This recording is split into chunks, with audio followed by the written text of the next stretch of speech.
just have everybody's attention for a second. This is kind of a pinch me moment. We're actually getting to make this movie. Frankly, it's thrilling to be working with Jim again, to be in the first movie he's wanted to do since Titanic. It's a dream project. You know, this script, the first draft of it was written 12 years ago, and we didn't start on the film then because, frankly, the visual effects guys told me I was mad to even try. We knew that what we were about to do was significantly beyond what had already been done.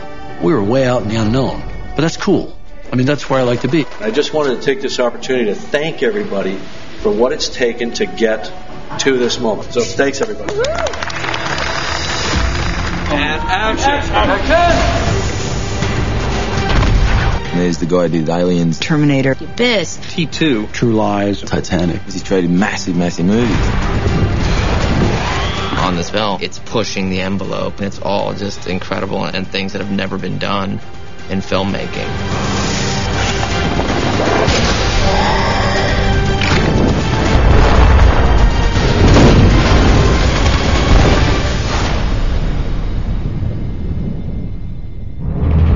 I started writing the film in 95, and it had all the characters in it and creatures and settings, but at the time it turned out that it wasn't possible to do what I wanted to do. In 2005, Jim said, I think we're close enough where if we could push the technology and tell this story that we always wanted to tell. I got it out and dusted it off and read it and said, you know, that's not too bad a story. That'd make a movie that I'd want to go see. I've been in cryo for 5 years, 9 months, and 22 days. Jake's on a really interesting journey. Jake's a wounded former Marine, and he gets given the opportunity to go to Pandora. Your brother represented a significant investment. Since your genome is identical to his, you could step into his shoes. An avatar is a remotely controlled body, which is the DNA of the alien, DNA of me mixed together. You're placed into a link. Just relax and let your mind go blank. And my thoughts and personality is channeled into a synthetically grown avatar. Jake, can you hear me? A recon Marine in an avatar body. Oh, that's a potent mix. Run!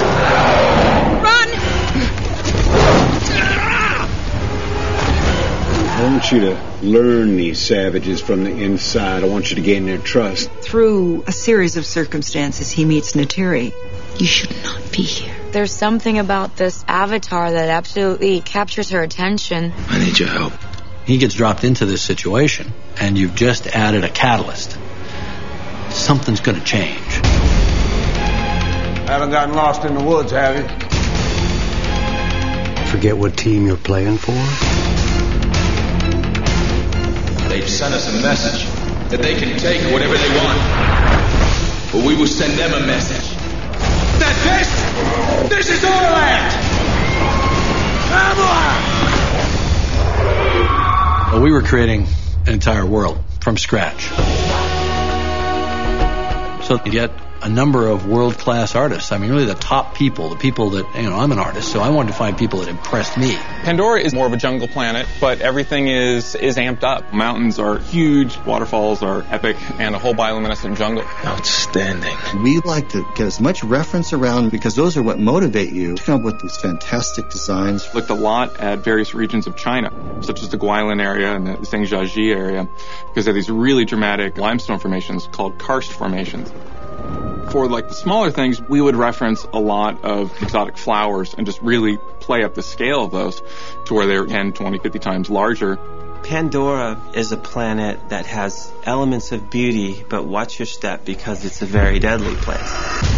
The planet is filled with dangerous flying creatures and all kinds of beasts that have some kind of resemblance to things we know and avoid on Earth. We're working with the design team and figuring out how these creatures really move, how they breathe, and how they screech. And then there's a lot of ground creatures. These creatures all have 6 legs. They all kind of move differently than terrestrial creatures we're used to on Earth. So we're kind of developing a language for how they move. You guys are packing some heavy gear. Yeah, that's because we're not the only thing flying around out there. Or the biggest. You've got great kick-butt military hardware. They have to protect themselves from this dangerous planet. Have some extremely effective warships, Scorpion, the Samson helicopter, the Dragon, and the AMP suit. It's basically guerrilla warfare. We've a variety of military weapons, a pump-action shotgun, the machine gun, and flamethrowers. The Tunes. The number of animals, the number of creatures, the number of vehicles. It just doesn't have a precedent. You should see your faces. We've got roughly 25 sets. Worked out we've got something like 40,000 square feet of floor area, plus the rainforest.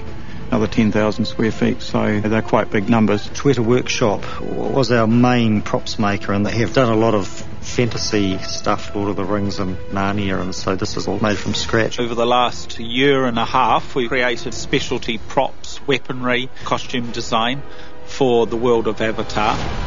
There's 120 racks of clothes here. There's thousands of costumes. We've got the best team on the planet here. All right, let's turn up the heat.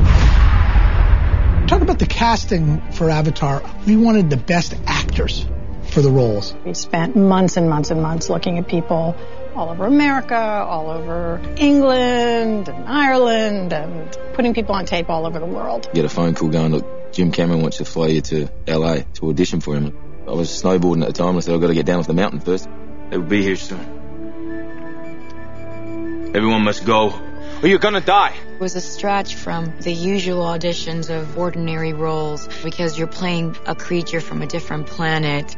I just want to say thank you. Don't thank. You don't thank for this.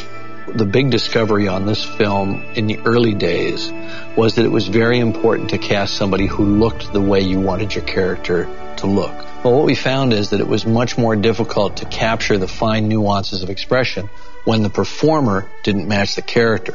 Wasn't casting only voices. It was casting a certain level of physicality and interaction. People literally laughed when I was explaining that Zoe had to train for months because they thought, well, why would you have to do that for an animated film? Well, it's not animated. It's captured performance.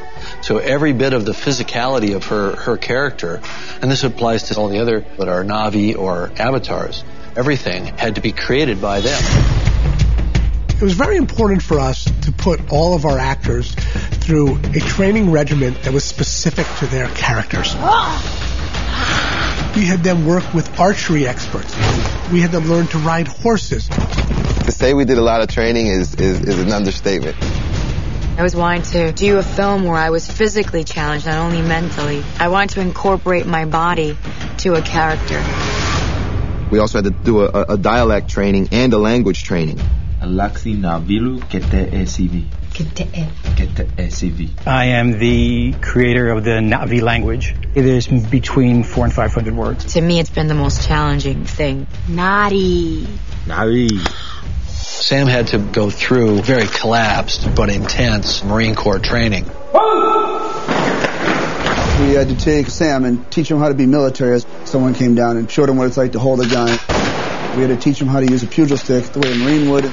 To me, it was more the way these guys see the world and the way that their training has made them think, and nothing can stop them. You got some hard kids showing up in this neighborhood. It's just another hellhole. For the live action side of it, we did more weaponry training, fight training.